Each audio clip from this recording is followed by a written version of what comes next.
Hello everyone, welcome to another video. अभी तक हम लोग 25,000 से ट्रेड कर रहे थे, जहां पे हमने 10-12 दिन में करीब 5,000 का प्रॉफिट किया था। लेकिन क्योंकि मुझे ऐसा लग रहा था कि अभी भी एक गैप है जिसे फिल करना जरूरी है, जहां पे लोग 25,000 का कैपिटल ही नहीं जुगाड़ पा रहे हैं। लोगों के पास 5,000, 10,000, 15,000 इससे ज्यादा कैपिटल ही नहीं है। तो मैंने सोचा कि क्यों ना इस सीरीज को थोड़ा और टफ बनाया जाए। मैं यहाँ पे अब ट्रेड करूंगा सिर्फ 10,000 के कैपिटल से, और इन वीडियोस के थ्रू मैं सिखाना चाहूंगा कि किस तरीके से एक छोटे कैपिटल को एक बड़े कैपिटल तक ले जाया जा सकता है। ये मेरे लिए भी चैलेंजिंग होगा, क्योंकि मैंने अब बहुत टाइम से इतने छोटे कैपिटल्स के साथ ट्रेड नहीं किया है। आई नो, एक छोटे कैपिटल से जब हम ट्रेड कर रहे होते हैं तो साइकोलॉजी कंप्लीटली डिफरेंट हो जाती है। और इसलिए मैं इस कम कैपिटल से आप सबको सिखाने की कोशिश करूंगा कि किस तरीके से मैं प्राइस एक्शंस रीड करता हूँ, किस तरीके से मैं अपने एंट्रीज एग्जिट्स प्लान करता हूँ, ट्रेडिंग करते वक्त क्या साइकोलॉजी होती है। ये सारी चीजें सीखने के बाद आप अपने भी एक छोटे कैपिटल को एक बड़े कैपिटल में ग्रो कर पाएंगे। तो इस सीरीज में आपको बहुत कुछ सीखने के लिए मिलेगा। अगर आपने इस सीरीज की पुरानी वीडियोस नहीं देखी हैं तो आप उन्हें भी देखना कंसीडर कर सकते हैं। साथ ही मैंने ट्रेडिंग स्ट्रेटेजीज के ऊपर भी कुछ वीडियोस डाली हैं, जिसकी प्लेलिस्ट मैं डिस्क्रिप्शन में डाल दूंगा। वीडियो को लाइक कर देना और चैनल पे नए हो तो सब्सक्राइब कर लेना। चलिए चलते हैं अब सीधा चार्ट्स पर।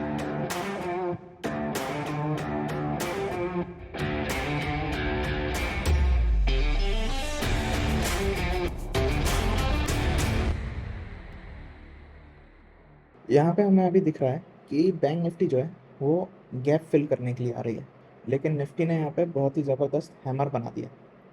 तो दोनों को एक डायरेक्शन में मूव करना ज़रूरी है, वरना ये दोनों तरफ से स्टॉप लॉस लेता रहेगा। तो वेट करेंगे। प्लान तो है कि ऊपर की तरफ की ट्रेड मिले तो ज़्यादा सही रहेगा, क्योंकि वो ट्रेंड के साथ रहेगा। तो ऊपर में मैंने यहाँ पे बैंक निफ्टी में बना रखा है, रेजिस्टेंस होगा 51,600 का, लेकिन हम वेट करेंगे अब इस हाई के ब्रेक होने का। तो मैं इसको शिफ्ट करके यहाँ पे कर लेता हूँ।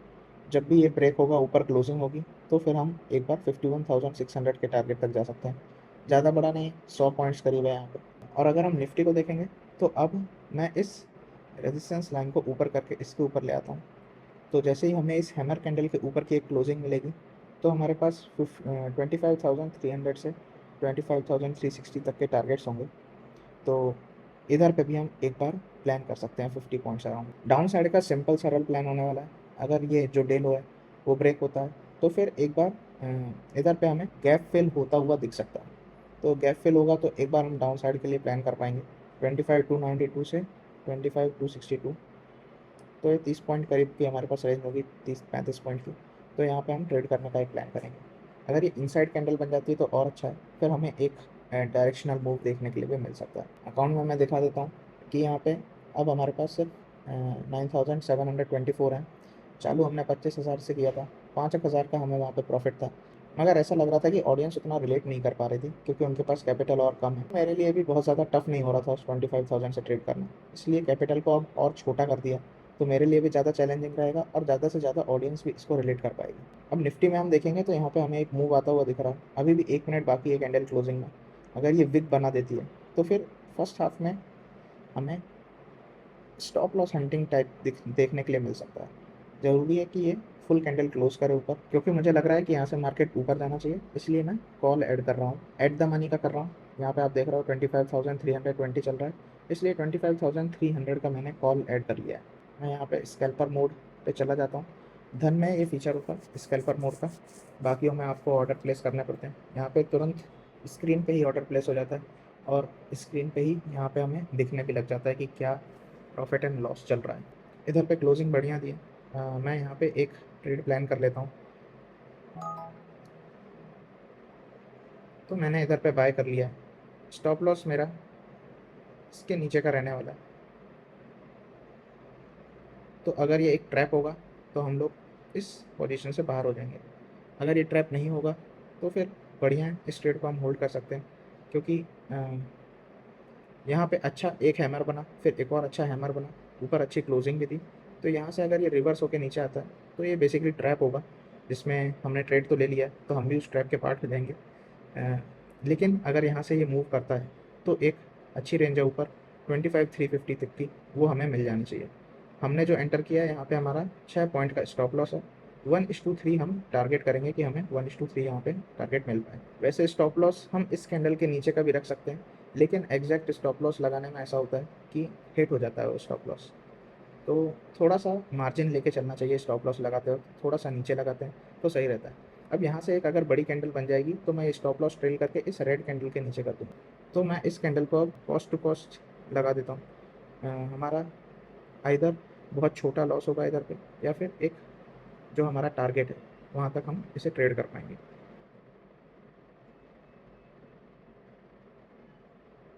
जब भी हम छोटे कैपिटल से ट्रेड कर रहे होते हैं, यहाँ पे अगर मैं आपको दिखाऊंगा जो हमारी ट्रेड चल रही है पोजीशंस में, तो इधर पे हम अगर इसका इन्फो चेक करेंगे तो हमने यहाँ पे कैपिटल यूज़ किया है सिर्फ अराउंड 3400 का। तो ये बहुत छोटा कैपिटल है जो मैंने यूज़ किया है इधर पे। इतना छोटा आप कैपिटल यूज़ कर रहे हो तो आपको कोशिश करना है कि आप स्टॉप लॉस बहुत कम लें। मतलब जब आपको मिले मौका तब आप स्टॉप लॉस छोटे करें, और जब मिले मौका तब प्रॉफिट आप बड़े करें। इस तरीके से ही छोटा अकाउंट ग्रो होता है। अगर आप बड़े स्टॉप लॉसेस लेंगे और छोटे प्रॉफिट्स लेंगे तो अकाउंट कभी ग्रो नहीं होगा। तो अभी आप यहाँ पे देखोगे तो 1.40 पॉइंट्स का स्टॉप लॉस है। अराउंड 40 रुपीज़ का लॉस होगा अगर इस ट्रेड में हमारा स्टॉप लॉस हिट होता है तो। लेकिन अगर हम प्रॉफिट लेंगे तो हमारे पास 18 पॉइंट्स अराउंड प्रॉफिट है। हमें यहाँ पे 400 टू 450 रुपीज़ का प्रॉफिट देखने के लिए मिल सकता है। तो यहाँ पे हमारा स्टॉप लॉस हिट हो गया। अगर मैं दिखाऊंगा इधर पे तो हमें 32 रुपीज़ बस का लॉस हुआ है पहली ट्रेड में। अब मुझे कोई दूसरी ट्रेड मिलती है तो मैं अपडेट करता हूँ। अब ये डाउन साइड आ रहा है, डे लो ब्रेक करता है अगर, तो फिर ये नीचे एक बार गैप फिल करने के लिए भी आ सकता है। बैंक निफ्टी भी हम अगर देखेंगे तो वीक दिख रहा है। Bank Nifty continuously 3 red candle बना चुका है, तो यहाँ से बैंक निफ्टी भी और नीचे आ सकता है। तो मैं यहाँ पे 25,300 का पुट ऐड कर लेता हूँ। कॉल तब हम ऐड करते हैं जब हमें लगता है कि मार्केट ऊपर जाएगा, पुट हम तब ऐड करते हैं जब हमें लगता है कि मार्केट नीचे आ सकता है। मैं यहाँ पे स्कैल्पर मोड ऑन कर लेता हूँ। थोड़ा सा नीचे मिलेगा तो मैं यहाँ पे बाय करने का इसे प्लान कर सकता हूँ। अगर यहाँ पे ये कंटिन्यू करता है नीचे तो मैं यहाँ पे एक एंट्री बना लेता हूँ। स्टॉप लॉस हम लोग इस कैंडल के नीचे का रख लेंगे क्योंकि डाउन साइड जा रहा था, तो इसलिए यहाँ पे एक एंट्री बनाई जा सकती है। यहाँ से ये कंटिन्यू भी करके नीचे आ रहा था, फॉलो अप कैंडल थी। अगर इसमें भी ट्रैप हो जाता है तो फिर पूरा ट्रैपिंग का गेम चलने वाला लगता है। क्योंकि यहाँ पे अगर हम देखेंगे तो बैंक निफ्टी में एक पुल बैक आया, मगर इस कैंडल को और ऊपर नहीं जाना चाहिए बैंक निफ्टी में। अब बैंक निफ्टी में इसको और नीचे आना चाहिए, क्योंकि 3 रेड कैंडल के बाद एक पुल बैक आ गया। अब ये और ऊपर जाने लग जाएंगी कैंडल, तो ये पूरा जो नीचे आ रहा था मूव वो रिवर्स होकर ऊपर जाने लगेगा, और फिर इसी बीच में पूरा मार्केट साइडवेज हो जाएगा। सिमिलरली अगर हम निफ्टी 50 को देखेंगे तो निफ्टी 50 पहले ऊपर में ट्रैप करने आया था, अब वो नीचे ट्रैप करने आया है। तो अगर यहाँ पे भी स्टॉप लॉस हिट होता है, निफ्टी भी पूरी तरीके से आज ट्रैप करता रहेगा। बैंक निफ्टी में देखेंगे तो कंटिन्यूएशन का मूव आ रहा है।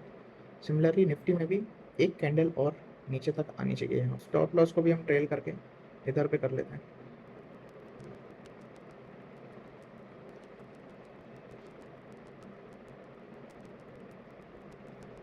यहाँ पे हम 1:2 का टारगेट लेने की कोशिश करेंगे। हमारा स्टॉप लॉस यहाँ पे 3.40 पॉइंट्स का, लगभग 7 पॉइंट हम यहाँ पे बुक करने की कोशिश करेंगे। तो ये पूरा मूव यहाँ से रिवर्स हो गया है। अब फर्स्ट हाफ में ट्रेड करने का कोई सेंस नहीं है, क्योंकि दिख रहा है कि ऊपर में एक बार स्टॉप लॉस ले लिया, नीचे एक बार स्टॉप लॉस ले लिया, यानी जिस भी डायरेक्शन में ट्रेड ले रहे हैं वहाँ पे मार्केट ट्रैप करने के लिए जा रहा है। तो अब एक डायरेक्शनल मूव होने का वेट करेंगे, फिर कुछ सेफ एंट्री ढूंढने के बाद ट्रेड करने का प्लान करेंगे। अभी फ़िलहाल अगर मैं दिखाऊं तो हमने 2 ट्रेड ली। दूसरी ट्रेड जो थी उसमें हमारा 2700 का कैपिटल था जो यूज़ हुआ था। दोनों को मिला के अभी हम 120 के लॉस में हैं। तो छोटा सा लॉस है एकदम, और हमारी 2 ट्रेड भी हो चुकी हैं। तो अब हम एक फाइनल ट्रेड करने का प्लान करेंगे, लेकिन एक डायरेक्शनल मूव आने के बाद।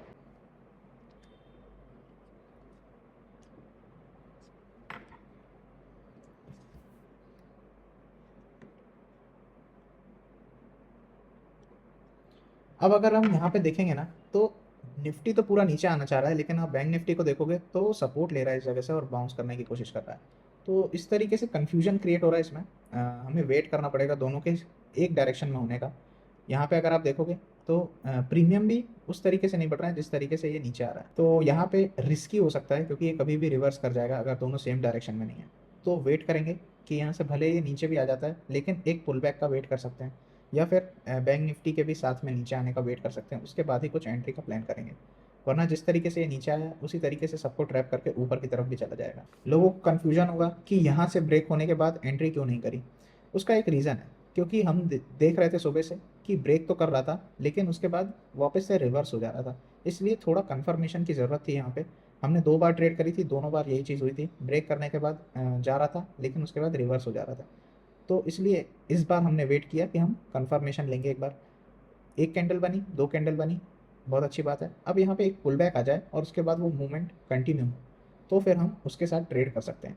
लेकिन अगर ये यहाँ से रिवर्स हो जाएगा तो ये वापस से वही चीज़ हो जाएगी जो सुबह से हो रही थी, ट्रैप सिस्टम चलता रहेगा। क्योंकि इंपॉर्टेंट होता है कि जब मार्केट जैसा चलना चाहिए वैसा नहीं चल रहा है, एबनॉर्मल बिहेवियर दिखा रहा है, ट्रैपिंग ज़्यादा कर रहा है, तो आप ट्रेड ना करें, क्योंकि वहाँ पे जो आप कैपिटल सेव करेंगे वो अगली बार आप यूज़ कर पाएंगे अच्छे मार्केट में डिसेंट प्रॉफिट्स लेने के लिए। अब यहाँ पे अगर हम देखेंगे तो निफ्टी ने 4 रेड कैंडल्स बनाई थी, यहाँ पे हमने एंट्री नहीं करी। इधर ही सब में आपकी साइकोलॉजी बहुत काम आती है, क्योंकि बहुत से लोग फोमो में चले जाते हैं यहाँ पे कि भाई 2-3 रेड कैंडल बन गई, अब घुस जाते हैं, 4 रेड कैंडल हो गई हैं, और वो बॉटम पे बाय कर लेते हैं और उसके बाद फिर उनका मार्केट स्टॉप लॉस हिट करने आ जाता है। यहाँ पे हमारा साफ प्लान था, आइदर एक पुल बैक आए या फिर बैंक निफ्टी भी नीचे फॉल करना चालू करे, जिनमें से दोनों ही नहीं हुआ। जब भी ब्रेक डाउन या ब्रेकआउट आता है तो मैं पुल बैक स्ट्रेटेजी का यूज़ करता हूँ। वीडियो के डिस्क्रिप्शन में मैं उसका लिंक दे दूंगा, उस स्ट्रेटेजी के ऊपर ऑलरेडी मैंने वीडियो बनाई हुई है। अब यहाँ पे अगर मैं देखूंगा तो एक क्लियर कट इनसाइड कैंडल मुझे दिख रही है, जिसको मैं ट्रेड करना पसंद करता हूँ। 25,250 का कॉल ऐड करता हूँ। तो अगर मैं यहाँ पे देखूँ तो मेरा स्टॉप लॉस इस कैंडल का लो होने वाला है, और यहाँ पे हमें 3 पॉइंट के स्टॉप लॉस, 2-3 पॉइंट के स्टॉप लॉस पे ट्रेड मिल रही है, तो मैं इसे यहाँ पे बाय कर लेता हूँ। मैं यहाँ पे अपना स्टॉप लॉस भी पहले ही लगा के रख दूंगा, जिससे सपोज ये नीचे आता है तो हम बड़ा स्टॉप लॉस ना लें यहाँ पे, अगर ये रिवर्स होता है तो। लेकिन क्योंकि यहाँ पे इनसाइड कैंडल बनी है, ऊपर की तरफ में ब्रेक किया है, तो इसे पॉजिटिवली ऊपर की तरफ मूव करना चाहिए जनरल सिनेरियोज में। तो और पुल बैक भी एक आना पेंडिंग था, तो चांसेस हैं कि ये ऊपर की तरफ जाए। हमारा यहाँ पे 2.60 पॉइंट्स का स्टॉप लॉस है, यहाँ पे हम एटलीस्ट 1:3 का टारगेट करते हैं, जो कि करीब 8 पॉइंट्स होगा। तो 8 पॉइंट्स का टारगेट रहेगा हमारा। यहाँ पे ट्रेड लेने के 2 रीजंस थे। एक कि यहाँ पे बहुत स्लो हो रही थी सेलिंग, जब भी सेलिंग होती है बहुत तेज़ी से होती है, इस तरह के विक्स नहीं बनते हैं। दूसरा रीज़न यहाँ पे इनसाइड कैंडल बनी थी जिसका मूवमेंट ऊपर की तरफ आ रहा था। और एक और चीज़ ये है कि यहाँ पे बहुत सारे स्टॉप लॉसेस अवेलेबल हैं, बहुत सारे लोग यहाँ पे एंटर किए हैं, तो यहाँ से एक बार ऊपर की तरफ जाएगा तो तेज़ी से मोमेंटम देखने के लिए मिल सकता है। मैं अपना स्टॉप लॉस भी अब ट्रेल करके इस कैंडल के नीचे रख देता हूँ, क्योंकि अगर इसके नीचे आएगा तो ये हमारा स्टॉप लॉस लेने आ ही जाएगा वैसे भी, तो फिर ज़्यादा बड़ा स्टॉप लॉस क्यों लेना। अब यहाँ पे हमारे पास सिर्फ 2 पॉइंट का स्टॉप लॉस है। इस तरीके से मैं जब भी छोटे कैपिटल से ट्रेड करूँगा, आप देखेंगे आगे भी, तो मैं अपने स्टॉप लॉसेस छोटे करने की कोशिश करूँगा, क्योंकि प्रॉफिट हमें बड़ा लेना है लेकिन स्टॉप लॉसेस एकदम छोटे रखने हैं, जिससे हमारा कैपिटल ब्लो ना हो। बहुत छोटा कैपिटल रहता है, तो बहुत ध्यान से ये सारी चीज़ें हमें देखनी होती हैं कि हम कोई बड़ा लॉस तो नहीं ले रहे। जैसे हमने अभी तक 2 ट्रेड लिए, 120 का ही लॉस हुआ है। अगर यहाँ पे मुझे 8 पॉइंट मिलते हैं तो मेरा यहाँ पे 200 रुपये का प्रॉफिट हो जाएगा इस ट्रेड में, और हम लोग उस लॉस को भी कवर कर लेंगे और थोड़े बहुत प्रॉफिट में भी आ जाएंगे। इस तरीके से जब आप छोटे स्टॉप लॉसेस लेते हैं और बड़े प्रॉफिट्स लेते हैं तो आप उन छोटे स्टॉप लॉसेस को कवर कर लेते हैं लॉन्ग टर्म में। साथ ही ये हमारी आखिरी ट्रेड भी होने वाली है। दिन में हम सिर्फ 3 ट्रेड ही लेंगे, भले मार्केट कितना भी ऊपर जाए या कितना भी नीचे जाए, उससे हमें फ़र्क नहीं पड़ना चाहिए। 3 ट्रेड ही लेनी है जिससे हम अपनी ओवर ट्रेडिंग को कंट्रोल कर पाएँ, और फोमो में नहीं आना है। जब भी हमारा सेटअप बनेगा तभी हम ट्रेड करेंगे। अब मैं अपने स्टॉप लॉस को थोड़ा और ऊपर ले आऊँगा, जिससे हम थोड़े बहुत प्रॉफिट्स के साथ ही यहाँ से जाएँ। हमारा कोई लॉस नहीं होगा इस ट्रेड में। अब अगर यहाँ से और ऊपर जाती है तो इसमें प्रॉफिट बुक कर लिया जाएगा जब हमारा टारगेट आता है, नहीं तो यहाँ पे मैंने स्टॉप लॉस लगा दिया है। तो ये ट्रेड में भी हम एग्जिट हो गए हैं। जैसा मैंने सोचा था कि यहाँ से तेज़ी से मूव आए, वैसा आया नहीं है। हो सकता है यहाँ से वापस डाउन कंटिन्यू करे या अप जाए, जैसा भी। तो 3 ट्रेड हमारी यहाँ पे हो चुकी हैं। तीसरी ट्रेड में एकदम छोटा सा हम 27 रुपये का प्रॉफिट बुक कर पाए थे। टोटल हमारा लॉस 92.50 का है। ब्रोकरेज भी हमारा यहाँ पे दिख जाता है, 120 रुपये हमारा यहाँ पे ब्रोकरेज लगा है। तो टोटल अगर हम नेट लॉस देखेंगे तो 120 प्लस ये 92 करीब होना चाहिए। तो इतना हमारा नेट लॉस रहने वाला है। आई होप आज आपको सीखने मिला होगा किस तरीके से मैं अपनी ट्रेड्स प्लान करता हूँ, किस तरीके से मैं स्टॉप लॉसेस लगाता हूँ, किस तरीके से मैं टारगेट सोचता हूँ, क्या मेरी ट्रेडिंग के वक्त साइकोलॉजी होती है, क्या प्राइस एक्शंस मैं रीड कर रहा होता हूँ। इस तरह की और भी लर्निंग्स आपको आने वाली वीडियोस में मिलने वाली है। तो आप चैनल को सब्सक्राइब कर लीजिए, अपने सभी दोस्तों में इस वीडियो को शेयर कर दीजिए। मिलता हूं ऐसी अगली वीडियो में। Till then, good bye.